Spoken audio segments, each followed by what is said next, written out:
Hubo una guerra que se libró con tanques, con balas, con fuego, pero también hubo otra, mucho más silenciosa, que se libró en los sótanos del poder, en castillos medievales convertidos en templos paganos, en expediciones secretas al Tíbet y en rituales a la medianoche frente a una lanza que, según la leyenda, atravesó el costado de Cristo y otorgaba dominio sobre el mundo a quien la poseyera.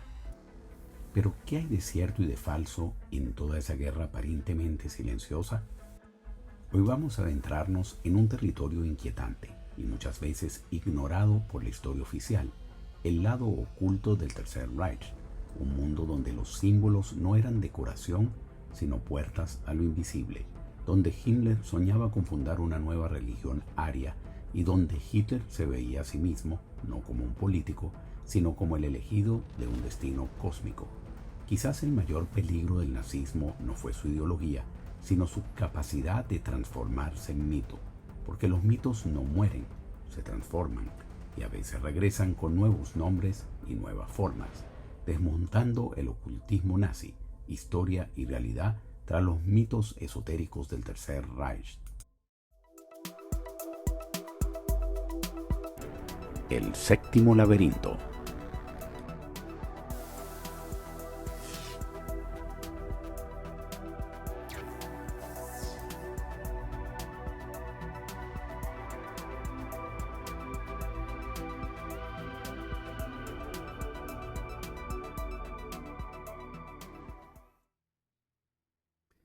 Bueno, bienvenidos al séptimo laberinto. Estamos hoy con un programa muy interesante, un tema muy interesante. ¿Cómo estás, Luis? ¿Cómo te va? Buenos días, ¿cómo estás, Eduardo? Aquí fascinado con el invitado y fascinado con el tema. Julia, que vamos a tener en el día de hoy es nuestro amigo Charlie Sarti, Carlos Sarti, que además de ser publicista es una persona extremadamente curiosa como nosotros dos. Es el director de esa red interesante que es el Sabueso de los Libros, donde se comentan libros de interés para todo el mundo. Pero bueno, este es un tema que vamos a presentarles en el día de hoy, que ha sido objeto de muchos podcasts, de programas, de especulaciones, de hechos reales, históricos, y lo que vamos a tratar nosotros en el día de hoy es despejar lo que pudo haber sido realidad de lo que entró en el terreno de la especulación. Entonces, bienvenido Charlie al programa Desmontando el ocultismo nazi, historia y realidad tras los mitos esotéricos del Tercer Reich. Un placer que estemos conversando aquí los tres sobre este tema. No, yo agradecidísimo por la invitación y bueno, por la introducción elogiosa, Eduardo y Luis, un placer estar con ustedes. Y bueno, el tema es fascinante, como dice. Tema a los tres nos ha gustado. Yo con Luis varias veces conversamos algunos aspectos del tema y contigo también. Y bueno, a mí me gustaría que comenzáramos quizás con lo primero, ¿no? Y para muchos autores que han manejado el tema del cultismo nazi, lo primero pudo haber sido la famosa sociedad de Tull. Mm, Me gustaría que conversáramos sobre esta agrupación que algunos consideraban ocultista, pero quizás con otro tipo de ocultismo menos esotérico que el que nosotros imaginamos, más orientado hacia el futuro de la nación alemana, hacia los orígenes de la nación alemana y al destino que pudiera tener la nación alemana en el mundo, y que fue un puente hacia la fundación del partido nazi. No fue absorbida por el partido nazi, pero fue un puente hacia la fundación de este partido. Y bueno, hubo varios elementos que formaban parte de esta sociedad que alimentaron también toda la ideología nazi posteriormente.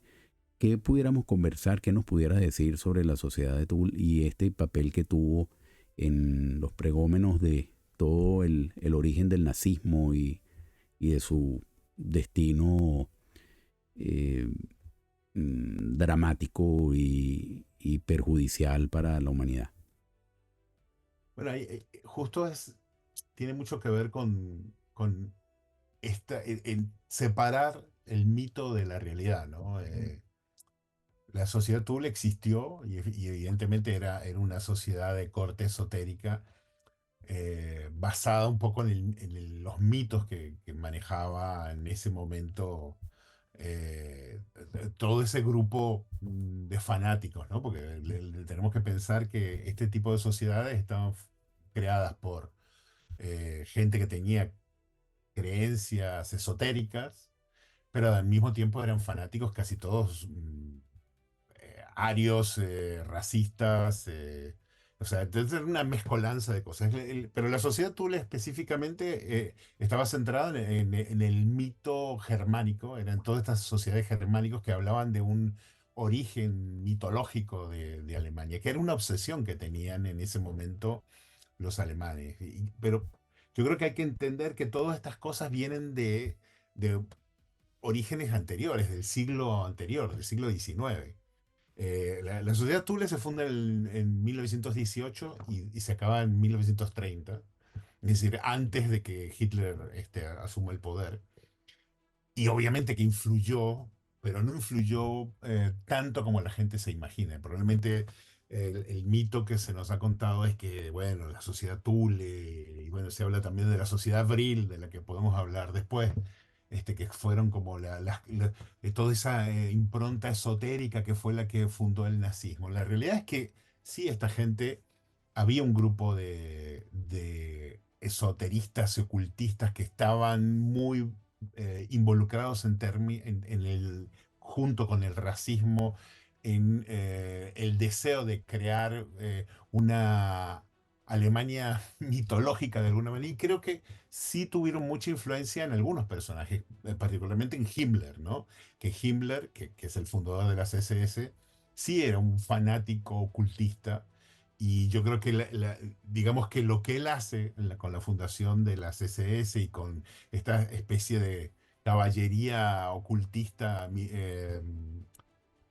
medio esotérica con el castillo de Babelsberg y toda esta visión esotérica que él tenía es la continuación de lo que había en la sociedad Thule y en otras sociedades anteriores, porque la sociedad Thule se forma en ese contexto donde hay un montón de movimientos raros en Alemania y de una revista que venía de principios del siglo XX que se llamaba Ostara, que estaba dirigida, que era una revista ocultista y muy racista, muy racista, dirigida por un personaje muy importante que era Gorg Lance. Gorg Lance era un personaje, eh, uno de los fundadores de lo que se llama la ariosofía. La ariosofía es justamente el germen verdadero del nazismo. Y había otro personaje que era Guido von List, que era como, vendría siendo como el monje de la ariosofía, ¿no? Entonces, y todo eso viene de antes, o sea, el nazismo viene de antes, de una mezcla muy rara de cosas que si quieren ahora las profundizamos, ¿no? De cómo es que toda esta locura tiene una mezcla de cosas de pseudohistoria, de cosas esotéricas sacadas de un lado y que, bueno, todo se junta en un contexto histórico muy particular para que eclosione y que finalmente aparezca Hitler y se funde el nazismo, ¿no? No, inclusive esa sociedad nació como una rama ávara de la Germanoorden, ¿no? Que era una orden Claro, secreta ya pangermanista y claro, antisemita, porque ya era de claro. por sí antisemita.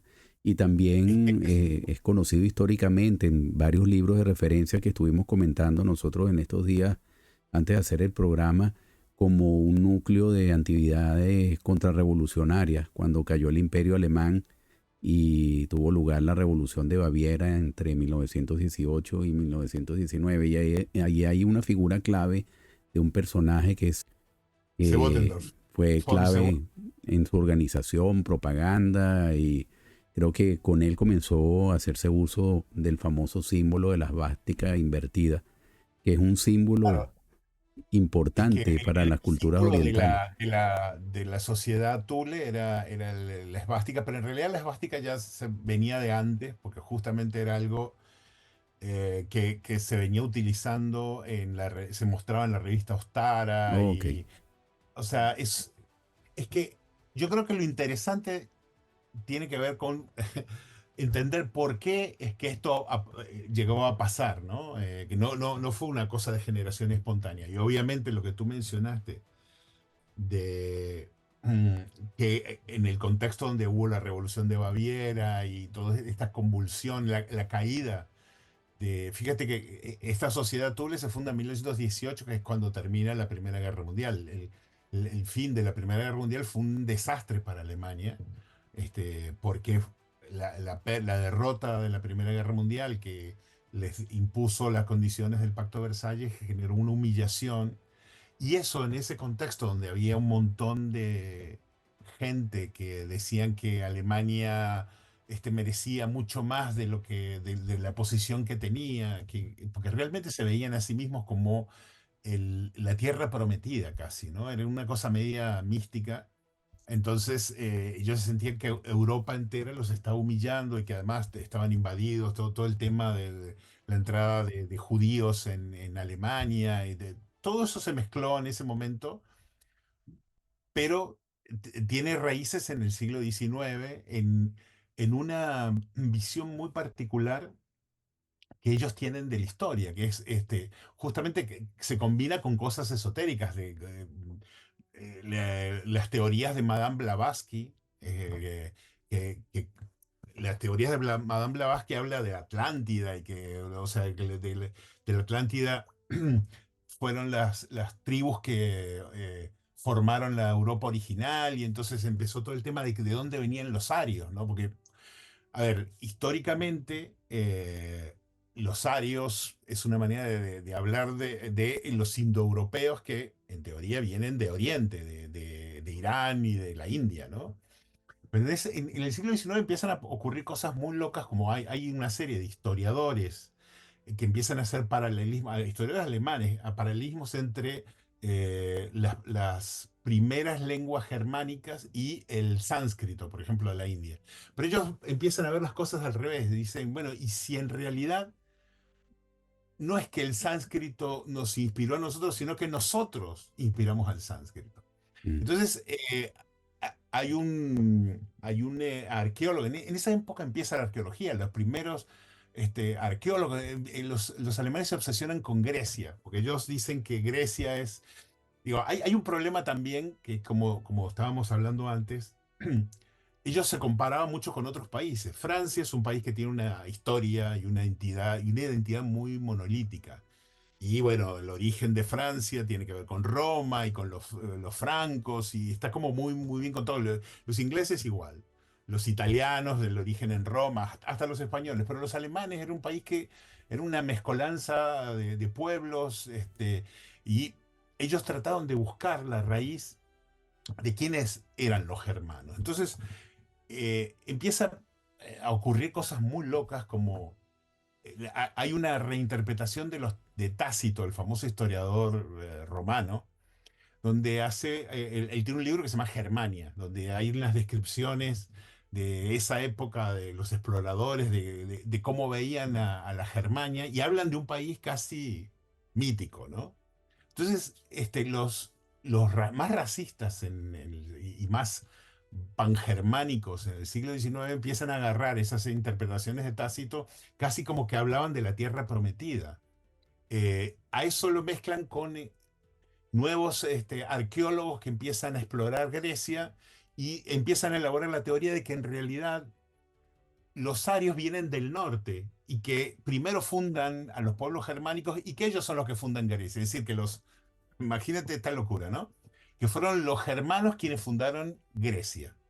Entonces, y que ellos fueron los que luego llegaron al Tíbet. Y por eso es que luego hacen estas expediciones al Tíbet y a la India y a Otto von Rank, que va a buscar, ¿cómo se llama? El Santo Grial y la conexión con los cátaros, porque ellos necesitaban justificar esa existencia mitológica en la cual no todos creían, ¿no?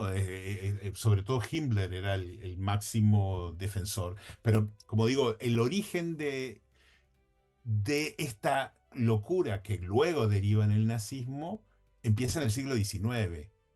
y luego sí va mutando y se convierte en esta visión de que ellos son la raza superior. Al final creo que lo que queda de toda esta cuestión ocultista es realmente los arios alemanes somos la raza elegida de Europa y esa es la máxima locura que da origen al nazismo, ¿no?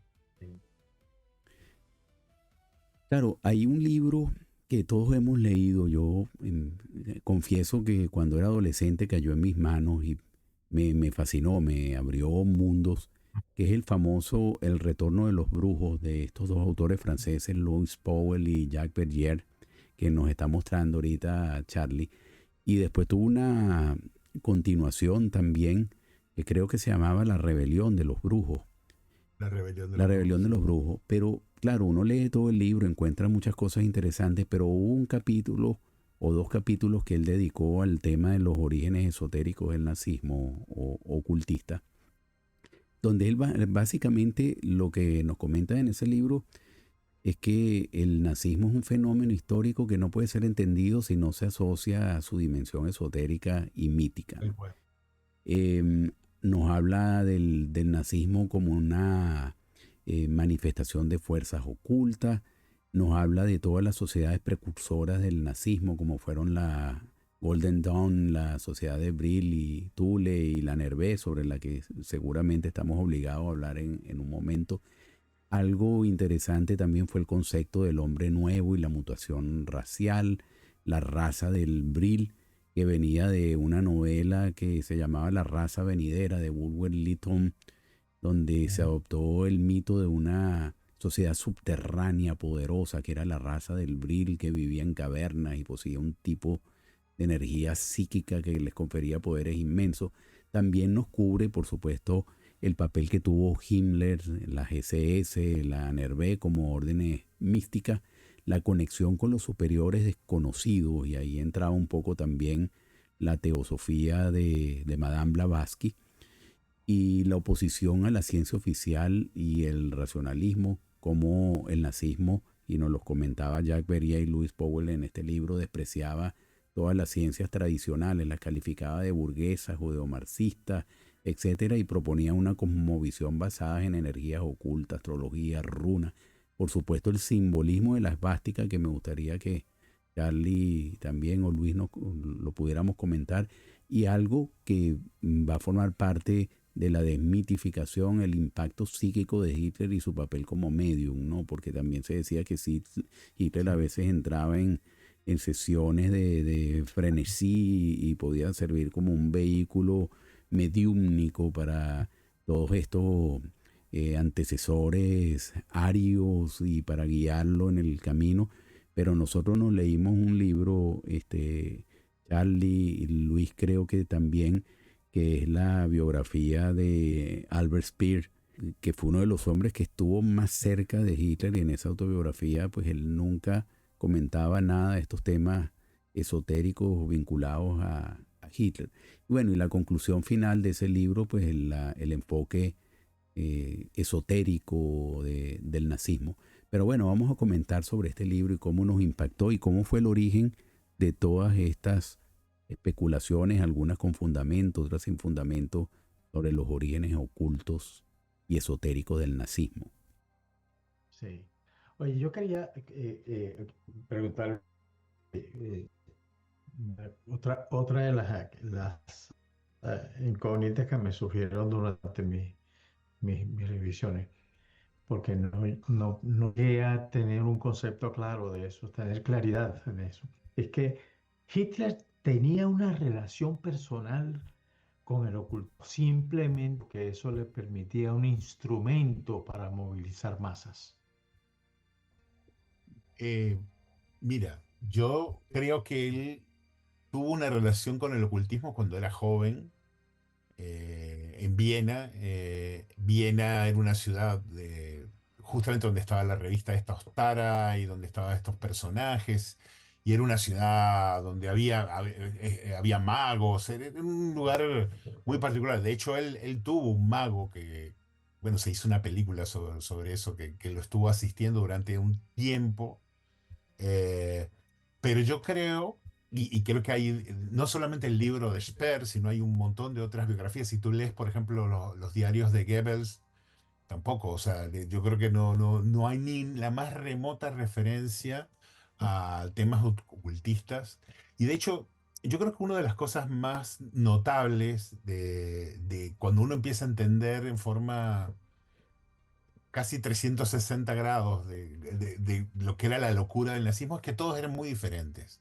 Todos tenían intereses distintos y eh, incluso agendas diferentes, ¿no? O sea, una cosa era Himmler, otra cosa era Goebbels, otra cosa era Hitler, otra cosa era Goering, todos tenían... Y el que sí estaba muy metido en el tema esotérico, claramente, era Himmler, y que él lo armó todo. La Nenerve es un producto, es una, como una especie de casi ministerio oculto que había armado el propio Himmler para explorar todas estas cosas extrañas, para justificar digamos, toda la cuestión de la superioridad racial, ¿no? Eh, pero yo creo que Hitler ni siquiera usó en forma de propaganda el ocultismo, porque con todo lo despreciable que era, creo que en su visión era bastante pragmático, ¿no? Era un loco pragmático, una mezcla extraña, ¿no? Pero me da la sensación de que él, como te decía, en su juventud sí estuvo muy influido por el tema esotérico y que eso lo marcó, pero después no. Y yo creo que lo que rompió además cualquier conexión con el ocultismo fue lo que hizo Hess. Rudolf Hess, que era en un momento era el número 2 del nazismo, y Hesse era otro que estaba muy metido con temas, con mediums y tenía contactos con espiritistas. Y bueno, él justamente recibió como una especie de mensaje espiritista que lo llevó a a emprender ese famoso viaje donde él solo se sube en un avión y lo pilota hasta Escocia para supuestamente hablar con alguien, un miembro de la realeza británica, para firmar un acuerdo de paz, que obviamente fue un desastre y dejó en ridículo a todo el nazismo, ¿no? A partir de eso, Hitler prohíbe todas las sociedades secretas. Así que imagínense, y esto creo que fue, no sé si fue a finales del 41 pero fue temprano en la guerra, ¿no? No fue una cosa muy avanzada. Y a partir de ahí se corta. De hecho, fueron perseguidos los ocultistas, los medium, cualquier persona que estuviera metida en sociedades secretas. Con lo cual, creo que hay mucho mito. Y el libro de Bergier y Paules creo que especula muchísimo. Es muy atractivo porque realmente aparte está muy bien escrito y creo que todos en su momento lo consumimos con muchas ganas, ¿no? Porque además es un tema atractivo y te genera como mucha ansiedad, no ansiedad, te genera como mucho interés, ¿no? Pero la realidad es que de hecho, el género de los libros estos que escribieron se llaman realismo fantástico, porque realmente es como ciencia ficción lo que escriben, ¿no? Y de hecho, lo que ahí mencionan, la famosa sociedad Brill, que la menciona y que le da mucho peso justamente a este libro, es un constructo total, no hay ninguna referencia histórica que explique que haya existido algo como la sociedad Brill. Entonces, evidentemente ese libro, y no solamente ese, también está el otro, de La lanza del destino de Ravencroft, está repleto de mentiras o de por lo menos especulaciones o de lo que hoy llamaríamos fake news, ¿no? Con la llegada de Himmler al poder, porque también uno cuando ve esos orígenes ocultos del nazismo o cualquiera que sean ellos y la locura en lo que devino, pues se buscan este tipo de explicaciones para tratar de darle un sentido a la locura de lo que fue el desarrollo ideológico del nazismo. Pero bueno, con la llegada de Himmler al poder, para algunos de estos autores que han ahondado un poco en el tema, dicen que de alguna manera se trató de institucionalizar el ocultismo, o al menos las discusiones secretas del papel que debía tener Alemania en el futuro de la humanidad. Y claro, cuando se utiliza este castillo de Wewelsburg como una sede para la formación ideológica de las SS, pues ahí se indicaba que había un salón que era el del Sol Negro y que ahí se hacían algún tipo de Ritual. rituales para tratar de crear una nueva religión aria, etcétera, y se hacía uso inclusive de runas y mitologías nórdicas, es lo que dicen los autores que se van por el lado de la especulación del origen oculto del nazismo, pero sí hay una realidad que de allí surgió la ANRB encargada de buscar algún tipo de pruebas para algunos históricas, para otros mágico-arqueológicas, raciales, del pasado glorioso de los arios. Y entonces, Claro. bueno, ayer, ahorita en un rato vamos a dilucidar los tipos de viajes que se hicieron, porque, bueno, hubo viajes al Tíbet, a Montserrat, a Montsergur, dicen algunos que buscando el Grial, y prueba de civilizaciones ocultas, etcétera. Pero la realidad es que algunos de estos viajes fueron muy pedestres, otros quizás sí tuvieron alguna dimensión mística, pero lo que fue en las películas y documentales del tema, pues le han dado otra dimensión a lo mismo, ¿no? ¿Qué podemos Indiana, conversar nosotros lo- de estos orígenes de la NERV y de la SS o alguna sección de la SS con una dimensión esotérica? Obviamente que las SS, como que fueron creados como una orden de caballería, o sea, basada un poco, inspirada un poco en lo que fueron los templarios y de esas órdenes de caballería, en la visión de Himmler, que era aparte él era un tipo extremadamente religioso, porque Himmler era originalmente un católico muy, muy fanático.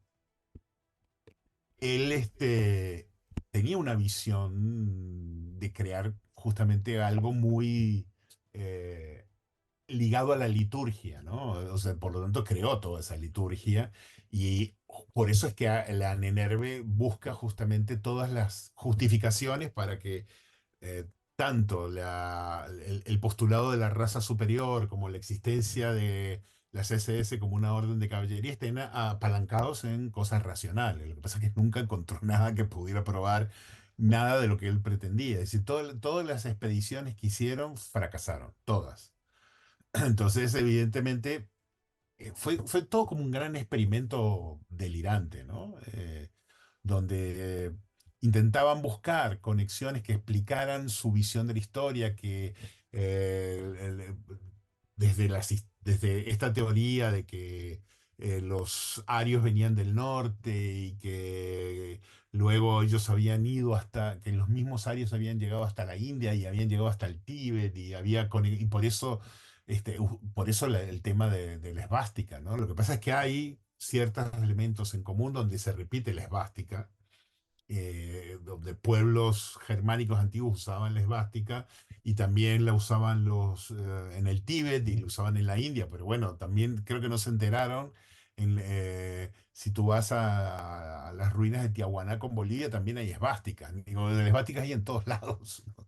En México hay esvásticas, en Teotihuacán hay esvásticas. Entonces, es una cosa que evidentemente tiene, es una representación del sol, que bueno, esta cuestión de búsqueda de una explicación esotérica era parte de esta obsesión que tenía Himmler para darle algún sentido. ¿Estás ahí, Eduardo, no? Creo que se cortó Eduardo. debe haber un caso, pero hay cosas personajes que he estado descubriendo durante mis lecturas, y hay un personaje que me causó impresión, que es el señor Dietrich Sí, claro. Eckart. Claro, un personaje que teóricamente él influenció mucho en el tema ocultista y espiritual de Hitler. ¿Qué papel realmente jugaba ese señor en ese momento? Porque incluso desaparece antes del ascenso del nazismo. Claro, es que por eso hay un montón, antes del nazismo. antes de que empezara el nazismo, yo creo que hubo muchos personajes como el otro von Sembot, visión esotérica de la realidad. Von Bottendorf, por ejemplo, fue un tipo que estuvo viviendo en Turquía y escribió cosas sobre los derviches y sobre la relación entre el misticismo turco. Y bueno, yo creo que el caso de Descartes es similar. Ellos tenían su propia visión y lo que encontraron, me da la sensación, es que en este movimiento como un espacio donde ellos podían llevar a cabo sus fantasías, ¿no? Había mucho de eso. En una época muy, muy rara donde además la realidad no tenía como mucho, no estaba muy clara, Alemania estaba muy perdida, la sociedad estaba muy dividida, y entonces, como curiosamente haciendo paralelismo, se parece a lo que ocurre ahora, donde hay como mucha convulsión y de repente llega alguien como un mesías y te propone alguna cosa medio delirante y siempre va a agarrar un grupo de gente que lo va a seguir, ¿no? Entonces me parece que era una época donde las ideas mesiánicas, con esa crisis que había en Alemania, tuvieron como mucho, abrieron un espacio, ¿no? Entonces, pero luego creo que cuando se formó el gobierno nazi, ya se empezó a decantar. Quedó Himmler, que Hitler, creo que para Hitler era un funcionario útil porque creó esto de las SS y era, al final las SS, aunque tenían un lindo uniforme y todo lo que quieras, no fueron tan eficientes en la guerra, fueron un desastre. Pero digamos que desde el punto de vista de la imagen, porque la imagen yo creo que sí era muy importante, ¿no? Como símbolos, o sea, el nazismo está repleto de símbolos y por eso tal vez es tan atractivo para mucha gente. Ellos crearon un montón de símbolos que eran eficientes eh, o por lo menos que impactaban en la gente. Y quedaron resabios de esas cosas ocultistas, pero evidentemente no tuvieron tanto peso porque si tú ves a lo largo de cómo fue avanzando la guerra, el ocultismo ya no tenía tanta razón de ser. De hecho, imagínate toda la historia esta de la lanza del destino, que tuve la posibilidad de verla en Viena, en un museo. Evidentemente, y hay investigaciones serias sobre eso, de que ni siquiera es la lanza que le clavaron a Cristo, no tiene nada que ver, es una lanza de las tantas que se han dicho que era la lanza de Longino, que fue la que le clavaron al costado. Es como los famosos santos griales, que hay como 50, ¿no? Anda a saber si hay alguno.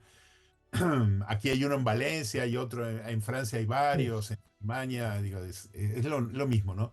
Entonces, bueno, yo creo que como parte de esta cuestión, sí, Hitler llevó esa lanza a un museo en Berlín, pero creo que tenía más que ver con cosas simbólicas porque realmente él creyera, como en las películas de Indiana Jones, que si tenía eso y recuperaba el Arca de la Alianza, iba a ganar la guerra, ¿no? Es cierto que la Nenerve sí se encargaba de esas cosas, porque adentro de ella había fanáticos que sí creían en esas cuestiones místicas, que si de repente encontraban alguna cuestión de esas, iban a tener algún poder mágico. Pero al final los éxitos que tuvo Hitler al comienzo de la guerra los tuvo porque tenía un ejército muy bien entrenado, armamento muy sofisticado y generales muy eficientes, no por ninguna cosa mágica, ¿no? Y después, cuando ya los recursos se le acabaron y tenía más enemigos que recursos de él, pues eso se acabó, ¿no? Entonces, y él creo que ya ni siquiera apeló, si tú ves la historia en los últimos años de la guerra, no hay ninguna referencia, ni una sola a temas esotéricos, donde él se haya anclado en alguna cuestión esotérica, incluso las narraciones a lo último, cuando él está en el búnker, no hay una sola referencia que haya algo de esotérico de por medio. Entonces, eso yo creo que El tema de los símbolos está muy ligado también al poder que se le quiere atribuir al símbolo, ¿no? claro, Y con independencia de que esa lanza no haya sido la original, el hecho de establecerle esa simbología pues ayuda a que se convierta quizás en un instrumento de poder para el que la tenga, ¿no? icono. Ahora, hay algo que uno tiene que tratar mm, de mirar entre lo que pudo haber sido real y no, lo que son los hechos que están comprobados y documentados de aquellos hechos que no han tenido hasta la fecha ninguna comprobación. Por lo menos un hecho comprobado y documentado es que Hitler sí visitó el tesoro imperial de Hofburg en Viena. Y eso lo Sí, sí. indica en este libro que tú nos recomendaste, uno de ellos, The Spear of Destiny, The Occult Roots of Nazism. Coincide en que Hitler sí vio la lanza de Longinus durante su juventud en Viena. Claro. Aunque su aspecto espiritual o su influencia espiritual sobre él mismo es algo que es meramente interpretativo. Hay No, no solo sí, la vio cuando joven, sino que después cuando hicieron el Anschluss y ocuparon Viena, se llevó a un museo en Berlín. Eso es verdad. exacto, eso es un hecho real. Otro hecho real, la sociedad de Thule y la Germano-Orden existieron.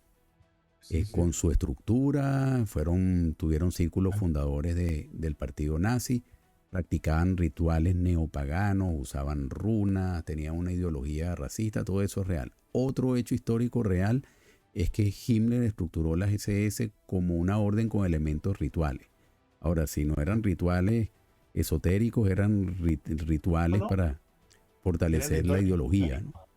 Eran claro, como dijimos, él era un fanático de ese tema. Y sí, sí. Ahora, otro hecho histórico, la NRB existió y fue efectivamente una sociedad pseudocientífica financiada por las SS, investigó arqueología, folclore, runas, cráneos, tibetología, bajo presupuestos raciales y esotéricos. Eso es un hecho histórico. Otro Tal hecho cual. histórico que Otto Ram realizó expediciones a Montsegur buscando el Grial con apoyo nazi, y eso está documentado en libros como Las claves esotéricas del Tercer Reich, Magia y Ocultismo. Y era un fanático también, Otto Rand, del catarismo y del mito de Parsifal. Y otro hecho histórico, y después entonces vamos a los especulativos. Algunos jerarcas nazis como Himmler y Hess creían en astrología y clarividencia. Tú lo comentabas hace un rato. Hess consultaba astrólogos. Hay documentos de Unholy Alliance que citan sesiones psíquicas para buscar a Mussolini y barcos desaparecidos, etcétera. Vistos esos hechos históricos, ¿de dónde surge entonces ese afán especulativo con la cantidad de cosas, como comentábamos al principio, que Hitler estaba poseído por un espíritu demoníaco, que era el anticristo, que la lanza de Longino confiere un poder real, que tú lo comentaste también hace un rato, que Hitler fue entrenado ritualmente por Dietrich Eckart e iniciado en la magia negra, que las SS estaban en contacto con Chambalá, que la tecnología nazi derivó en conocimientos esotéricos o extraterrestres. ¿Cómo movemos esas cosas? Bueno, yo creo que, fíjate que a mí me parece muy interesante lo que tú hiciste de los facts, ¿no? Claro, si tú sumas todos esos facts y depende como tú los veas, dices, ah, pero evidentemente aquí hay toda una cuestión ocultista detrás y obviamente da pie para inventar, especular. Y había muchos en esa época había muchos rumores y también había muchas fake news. Lo primero que ocurre en las guerras es que se crean noticias falsas, ¿no? Todo el tiempo.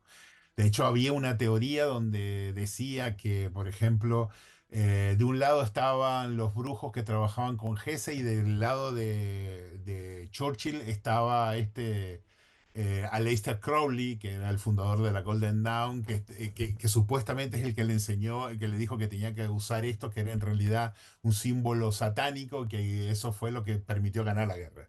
Ahora, digo, uno sabe que la guerra no se ganó por esto, se ganó por un montón de cosas, pero evidentemente hay un montón de factores en medio de todo eso y no me extrañaría que muchas de esas cosas hayan sido creadas hasta por organismos de propaganda, ¿no? Y que se empezaron a filtrar y que luego aparecieron con el paso del tiempo y dijeron, ah, mira, aquí hay una noticia que dice que Hitler, a ver, a Hitler se lo mostraba como si fuera un poseído por el demonio, como un ser satánico, que si podemos ir a términos literales, podríamos llegar a pensar que realmente era satánico, porque hizo cosas satánicas, pero creo que había como mucho interés a nivel de propaganda de crear ese tipo de cosas. Entonces, luego me parece que el fenómeno de contexto es que pasaron una generación, ponte, después de la que terminó la guerra,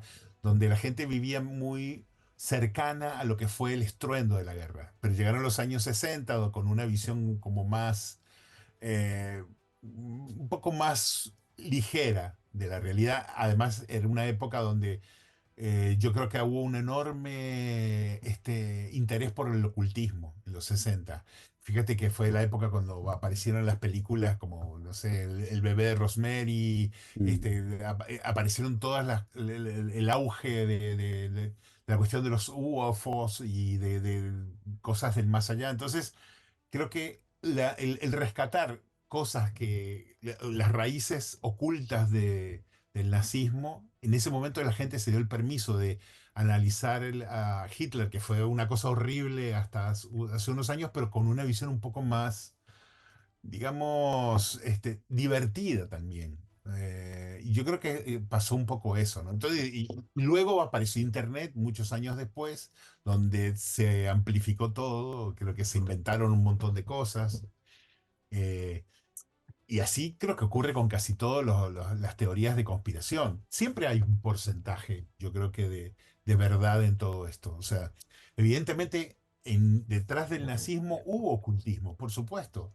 Y evidentemente un personaje tan importante como Himmler, que manejaba los campos de concentración, y todo, que era un tipo que creía y que tenía ideas ocultistas y que fundó las SS y era y utilizaba rituales. Entonces, evidentemente, eso tuvo algún peso en el nazismo, pero no todos los miembros del partido nazi eran iguales y evidentemente no era el eje que movía a los nazis. Por lo menos eso es lo que está documentado. Y hay otros elementos, como lo que decíamos, la sociedad Brill, que es la que más se relaciona con las naves espaciales nazis y todo eso, que no hay ningún dato histórico que demuestre que existió, que es una cosa que creo que es producto de la fantasía y de mezclas de informaciones cruzadas que no tienen ningún asidero. Entonces, es, evidentemente el nazismo yo creo que tiene mucho morbo, ¿no? Toda la historia de la Segunda Guerra Mundial y lo que rodea a Hitler, hasta por la misma iconografía que hemos mencionado, que es muy seductora en cierto punto. Tiene esa cosa oscura y seductora a la vez. Entonces, como hay además elementos ocultistas, eso lo hace todavía más atractivo, ¿no? Me da la sensación que eso es lo que pasa.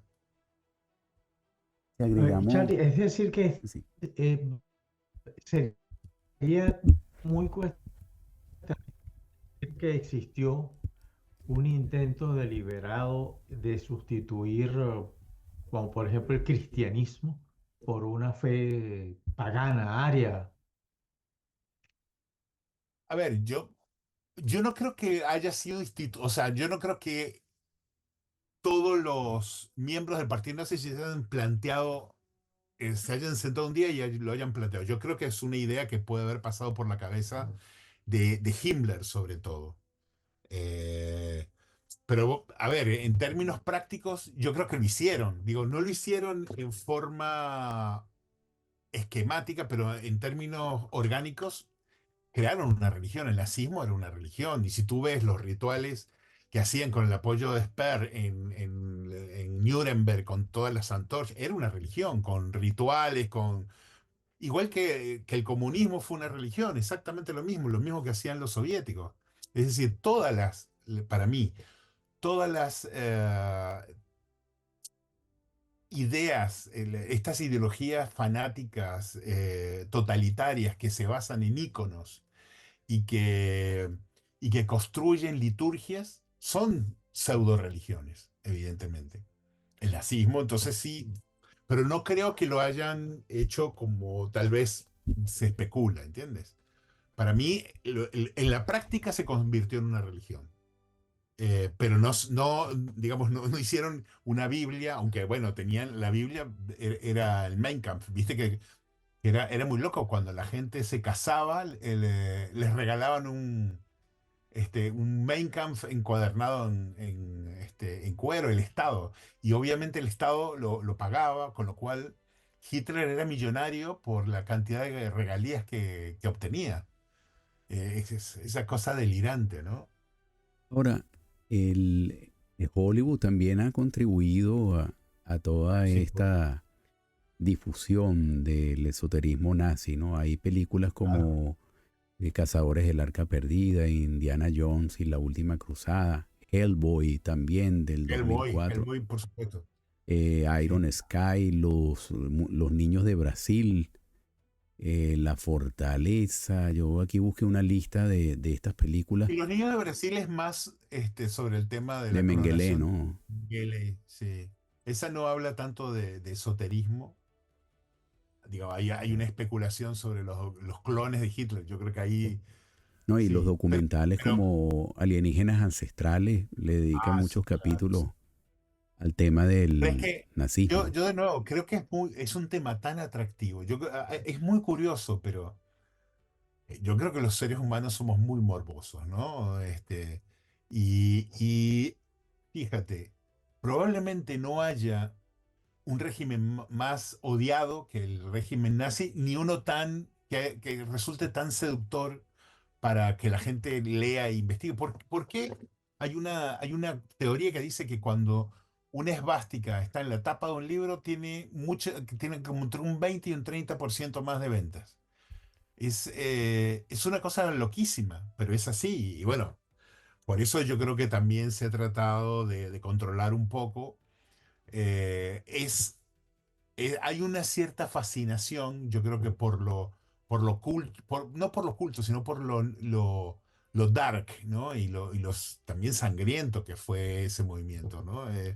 Fue una cosa tan, tan extrema que creo que le resulta atractiva, lamentablemente, a mucha gente, ¿no? Pero entonces todo lo que hay alrededor me parece que genera mucho interés y creo que está ese deseo de que haya alguna cosa más. Y bueno, obviamente Hollywood ha aprovechado los mitos, ¿no?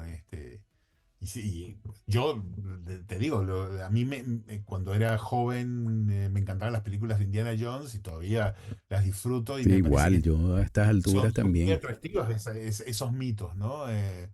Pero bueno, una cosa son los mitos y otra cosa es la realidad, pero sí, es realmente atractivo. Uno se pregunta si hay alguna posibilidad Sí.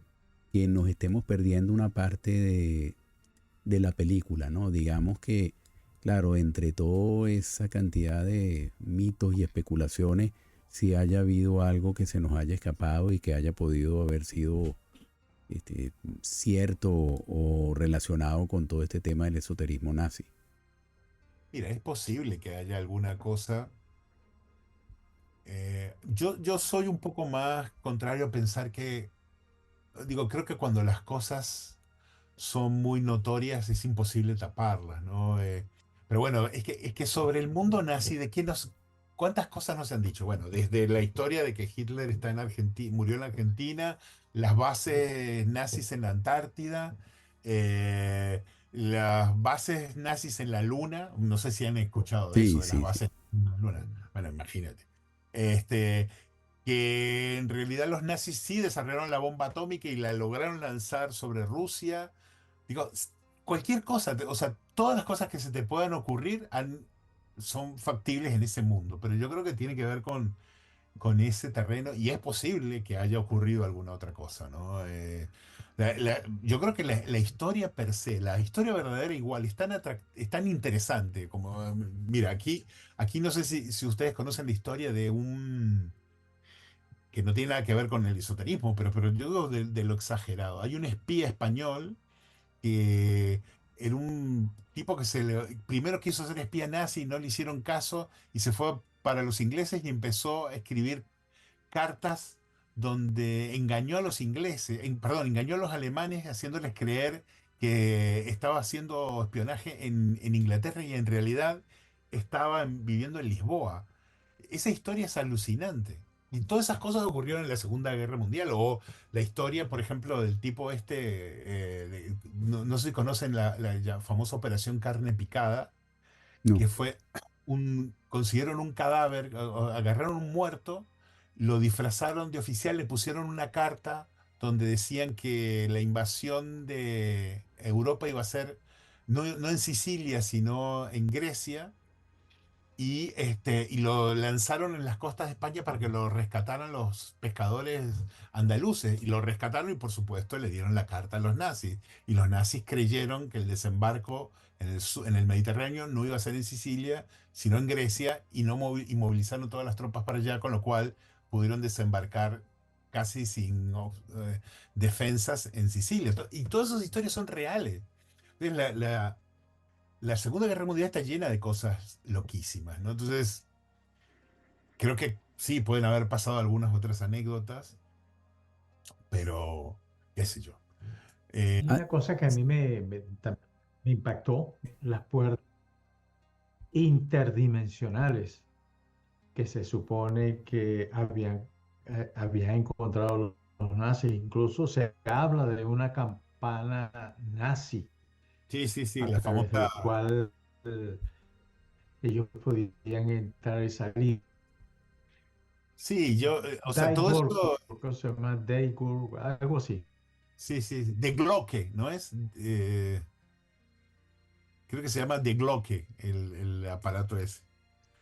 A ver, los nazis, sí, Glock. o sea, de Glocke, sí. Los alemanes en esa época crearon tecnologías muy sorprendentes, pero la realidad es que ninguna les sirvió para ganar la guerra. Eso es un hecho incontrovertible, ¿no? O sea, hoy en día se especula, sí, tuvieron la bomba atómica, sí, crearon, pero digo, si hubieran tenido tecnologías realmente como para viajar en el tiempo, cruzar dimensiones, tendría que haber ganado la guerra, ¿no? Digo, yo creo que lograron hacer cosas muy Claro. sorprendentes, pero creo que el nivel de caos que tenían ahí era tan grande, y yo creo que ese nivel de caos lo entiendes cuando lees a Esper. O sea, cuando sí, tú lees el libro Esper dices, ok, ya entiendo por qué perdieron la guerra. Eran un desastre. La realidad es que había científicos geniales, había generales geniales, pero ellos desde el punto de vista administrativo eran un desastre. Entonces, tal vez sí hubo algún ingeniero alemán que creó alguna cosa fabulosa y no la supieron usar. Anda a saber, es posible.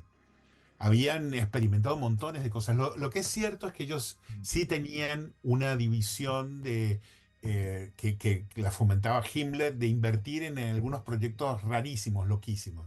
Entonces sí, seguramente invirtieron en rayos láser y cosas extrañas esotéricas. Yo no, si realmente hubieran logrado eso, creo que hoy en día, bueno, tal vez en otro programa tendríamos que hablar de eso, ¿no? Porque hoy en día tal vez tendríamos que estar viajando a través de otras dimensiones, pero hay gente que dice que sí, que estamos viajando a través de otras dimensiones, pero que nos lo tienen oculto, qué sé yo.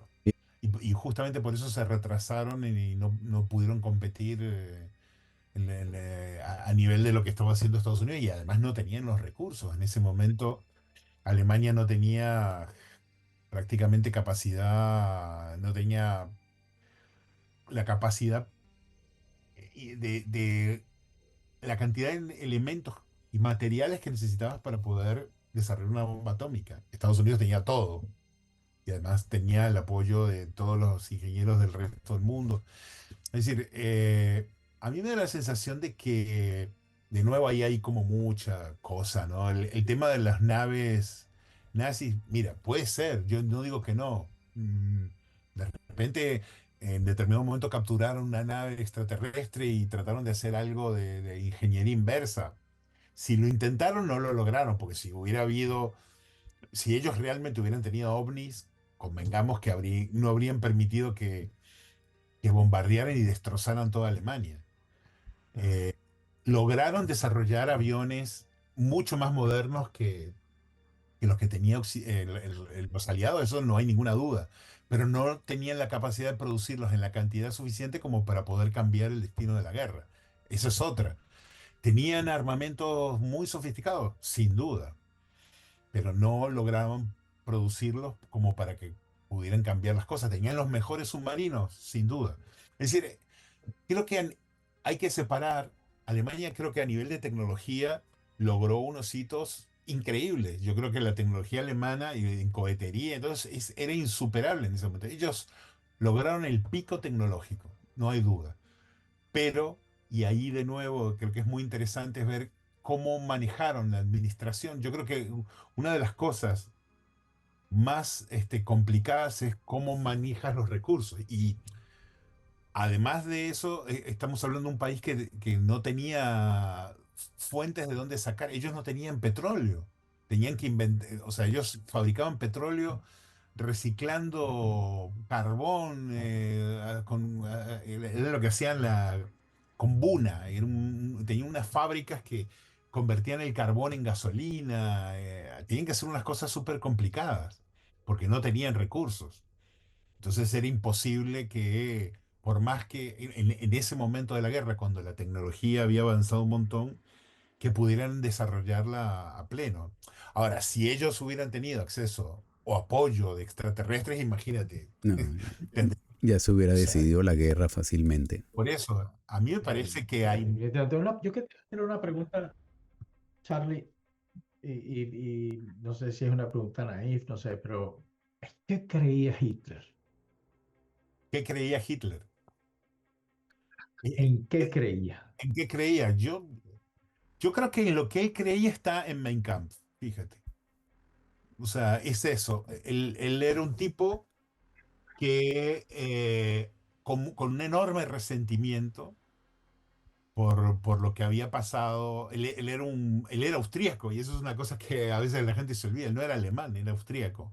Pero él creía en la raza alemana y era un tipo que compró toda esa cosa que estuvimos hablando del mito de la ariosofía y de que ellos eran una raza superior. Todo eso él lo compró porque no lo inventó él. Eso venía de antes. Y me da la sensación que creyó en esto de que Alemania tenía derecho. Ellos se veían como un país humillado por otros. O sea, fíjate lo que es la visión de los alemanes en esa época, ¿no? Por eso tienen tanta culpa hoy en día. Eh, ellos veían que se consideraban el pueblo más avanzado de Europa porque tenían los mejores filósofos, tenían los mejores músicos, los mejores científicos, los mejores ingenieros, pero no tenían un imperio colonial. O sea, tuvieron un pequeño imperio colonial a lo último y se lo quitaron en la Primera Guerra Mundial, versus Inglaterra, que se había desarrollado y tenía un enorme imperio colonial, Francia tenía un enorme imperio colonial, entonces decían, nosotros que somos los verdaderos, el pueblo elegido no nos han dado la posibilidad de desarrollarnos. Entonces, la visión que tenía él era de que para que Alemania pudiera desarrollarse en forma plena y alcanzar todas sus posibilidades, necesitaban justamente obtener esas tierras que eran como casi la tierra prometida y que en realidad era Rusia a lo que él lo menciona en Mein Kampf. Y yo creo que eso era lo que él creía. Y en medio de eso estaba el tema de los judíos, creo Ah, que era ok. un adendum, era como un obstáculo en el camino para poder purificar a Alemania. Y esa visión que viene de una distorsión total de la historia y de la realidad es lo que produjo todo eso, ¿no? Hay un tema que yo no quiero dejar de comentar, que fue la historia esta de Henry Herrera, el famoso alpinista austríaco que en 1938, escalando la peligrosa cara de norte del Eiger ese mismo año, cuando Austria fue anexionado al Tercer Reich, y Harrier, como muchos otros miembros de la sociedad austríaca, se afilió al partido nazi y a las SS, pero en un momento fue capturado en India por los ingleses y entonces entró a un campo prisionero, después se escapó del campo prisionero y cruzó el Himalaya a pie junto con un amigo y llegó al Tíbet. Y ahí comienza toda esta historia de 7 años en el Tíbet, donde inclusive el propio... Interpretado por Brad Pitt. Exacto, ¿no? Sobre todo por esta película de Brad Pitt. El propio Dalai Lama ha reconocido en muchos de sus libros, sobre todo hay uno que es Ciencia y Budismo, que quien lo influyó en él para desarrollar su amor por la ciencia fue justamente este alpinista austríaco. Ellos desarrollaron una amistad que inclusive se mantuvo hasta la fecha en que murió Herrier. Pero bueno, eso fue origen también de muchas controversias, ¿no? Él siempre se desligó del nazismo, el propio alpinista y por supuesto el propio Dalai Lama. Pero todo esto generó también en el imaginario con este viaje como mostrar que había efectivamente una prueba de que los nazis estaban buscando tesoros ocultos en el Tíbet. Me acuerdo que el mismo libro de la rebelión de los brujos, no sé si fue en la rebelión o en el retorno de los brujos, comentaban de una supuesta biblioteca llena de pergaminos Sí, antiguos. eso creo que también lo menciona Blavatsky, si Y no me sí, lo equivoco. menciona Blavatsky también, ¿no? Y bueno, que muchos de ellos se perdieron, etcétera, pero que ahí estaba todo el conocimiento, no solamente de las últimas civilizaciones, sino de civilizaciones Eh, antiguas, etcétera. Ese mito viene de muy atrás, la, no solo menciona Blavatsky, sino hay otros también de esa época que hablan de la famosa sociedad blanca. Y bueno, y Sí, ahí ya le conectan con Claro. los arios, ¿no? Porque no sé si era una sociedad blanca porque eran blancos o porque se llamaban así. Y obviamente la ciudad de Shambhala, ¿no? Y hablan del reino de Agartha también, que era como un espacio donde entrabas y cruzabas a otro, como otra dimensión. Esos son mitos que han estado ahí, son muy interesantes y a mí me llaman mucho la atención. Yo tengo todos esos libros y me llaman poderosamente. Y evidentemente hay alguna cosa de ahí que probablemente tengan que ver con alguna civilización muy remota. O sea, si me preguntas, yo sí creo que hubo historias previas a la historia. O sea, ¿a qué me refiero? A que hubo, antes de de la etapa que nosotros conocemos ahora, hubo civilizaciones anteriores y que, de las que quedaron referencias muy pequeñas, que eso da origen a los Vedas en la India y que cuentan historias de mundos que casi pareciera que se pelearon con bombas atómicas hace 30.000 años, ¿no? Entonces, yo creo que hubo otras civilizaciones y probablemente esos resabios que quedan en textos que quedaron perdidos por ahí, que han sido interpretados, algunos bien interpretados, otros mal interpretados, pero tampoco se ha encontrado nada. es que Esa es la claro, realidad. uno diría con un planeta tan antiguo y Claro. donde la erosión prácticamente no deja ninguna huella del pasado, pues uno perfectamente pudiera pensar de que miles de años atrás pudo haber existido algún tipo de civilización con desarrollo tecnológico. Pero yo quiero que para ir cerrando hablemos de el legado de posguerra y el nazismo esotérico, ¿no? ¿Qué ha quedado después de que han salido a la luz pública muchos documentos, muchas historias, muchos libros sobre el tema tras la caída del Tercer Reich? Esa dimensión esotérica evidentemente no ha muerto, sino yo creo que más bien se ha sobredimensionado y hay una realidad pues que muchos jerarcas nazis huyeron. Lo que queda en el mito o en la realidad es si Hitler huyó también, pero sí está comprobado de que muchos jerarcas nazis huyeron a través de esa red de Odessa y fundaron puntos de enclave interesantes, como fue esa famosa colonia Dignidad en Chile.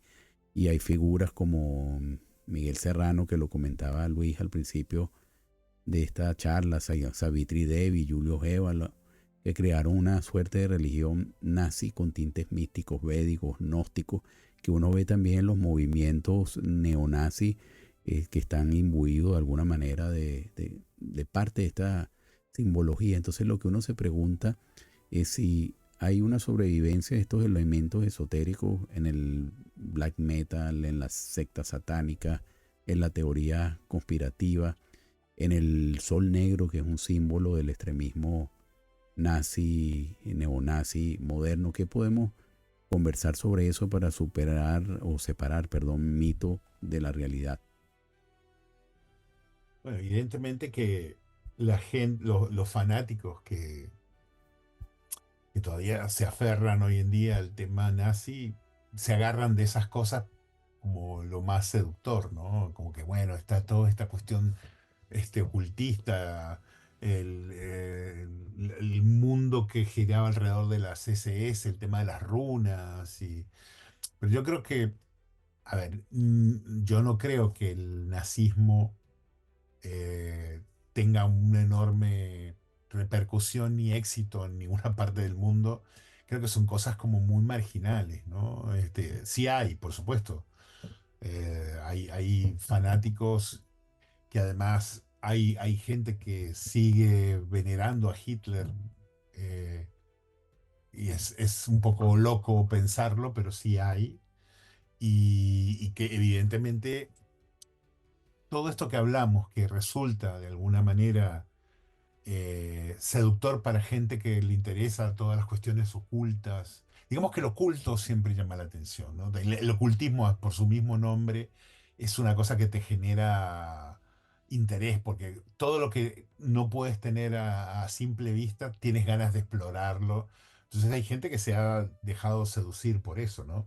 Y bueno, en el caso particular del cono sur, sobre todo de esa zona en los Andes, tanto de Chile como de Argentina, donde hubo antiguos nazis que se refugiaron ahí y creo que generaron un núcleo de influencia de gente fanática con esas cosas, pero tampoco es que son miles. Digo, es una cosa como muy, muy marginal, extremadamente marginal. Entonces, hay fanáticos, sí, sobre todo creo que a la gente joven y mal informada a través de internet eh, se vuelven, dejan seducir por este tipo de cosas, ¿no? Entonces, yo creo que no hay nada de esto que el leer y el profundizar no te cure, ¿no? Si tú en algún momento sientes cierta fascinación con los nazis, lo único que tienes que hacer es leer un poco y te vas a dar cuenta que no vale la pena. Sí, queda Sí, sí, sí. como una historia, ¿no? Para divertirse y para poner la imaginación a volar. Claro, digo, pero en realidad no hay nada, digo, además que fue un fracaso, digo, porque si tú dijeras no, pero es que fue súper exitoso, no, fue un fracaso, desde punta a punta. O sea, fue un fracaso en cuanto a lo que le ofrecieron a su pueblo, en cuanto a lo que lograron, o sea, fracasaron en todo. Entonces, no creo que pueda ser referencia de éxito para nadie, ¿no? Entonces, Claro, quizás el éxito ha sido en tenernos inclusive a nosotros hoy conversando sobre esto, ¿no? yo creo que es lo que hablamos de la seducción, de lo misterioso que rodea todo esto y tiene como una cosa de seducción a nivel de imagen. La imagen que rodea a todo el mundo del nazismo es muy poderosa. Y yo creo que eso es algo, fíjate que de todas las cosas que yo creo que fracasó en todo, pero en eso triunfaron. Y en eso, fíjate, creo que Sper tiene cierto nivel de responsabilidad porque él fue uno de los grandes magos, ¿no? De crear toda esa iconografía. Y el otro es Goebbels, ¿no? Creo que entre los dos, aunque no se llevaban nada bien, lograron armar como una iconografía y una imagen del movimiento nazi que era muy, muy seductora. A manera de conclusión, ¿qué podemos decir sobre este tema, no? Yo me adelanto y digo, bueno, que aquí el ocultismo quizás fue una anécdota, una curiosidad, quizás sí de alguna manera inspiró alguna visión del mundo en alguno de los líderes o jerarcas nazis, especialmente en Himmler, como lo hemos comentado, quien usaba mitos, símbolos, rituales y le da un sentido sagrado a la política. del nazismo, inclusive a la política del exterminio racial. Sí, y bueno, yo te diría que el ocultismo siempre tiene activo y en este caso, pues, el Tercer Reich no deja de ser distinto, no fue casual, ¿no? Y me traslado a los tiempos de hoy, tiempos de crisis, las explicaciones mágicas, la búsqueda de sentido, de un sentido trascendente, la promesa de redención espiritual, son un terreno muy fértil para estas cosas y creo que el nazismo supo explotar esos anhelos. Sí, de acuerdo. También creo que el Tercer Reich cayó en su sombra simbólica, pero de alguna manera esa sombra simbólica sigue viva, ¿no? Como comentaba hace un rato, el solo hecho que estemos conversando de este tema, que se sigan haciendo películas, documentales, que sigan apareciendo libros, de alguna manera le da cierta fortaleza a esta rama esotérica del nazismo. Sí, sí, es que es atractivo, pero yo creo que va más allá de lo esotérico. Yo creo que todo lo que rodea a este movimiento es como, es un fetiche, ¿no? De alguna forma. La, la visión que aunque genera, cuando tú profundizas, te genera rechazo, pero al mismo tiempo te genera interés. Por eso han pasado tantos años y se siguen haciendo películas no solo sobre temas. Mira, ¿cuántas películas sobre personajes del nazismo, sobre la guerra se siguen haciendo? Y creo que se van a seguir haciendo porque todavía llama la atención, porque fue tan disruptivo en todos los sentidos, especialmente en el negativo, que creo que la gente no pierde el interés. Sí, yo creo que al final lo más importante es separar la historia de la fantasía, ¿no? Como una tarea urgente, y también tener muy claro que todos estos mitos esotéricos no justifican, era porque bien alimentar ideologías criminales, ¿no? Sea que tuvieron alguna influencia o no, el nazismo fue una ideología criminal, y cuando se mezcla con pseudociencia, con racismo, con misticismo, pues el asunto todavía es más grave, porque puede ser capaz de movilizar millones de personas, y no se trata solamente del tema odio, sino darle una dimensión cósmica y de redención espiritual al nazismo, colocando en una situación muy lamentable la vida de millones de personas, tanto las que se perdieron como las que en todos estos movimientos neonazis puedan estar movilizando y causando perjuicios en la sociedad.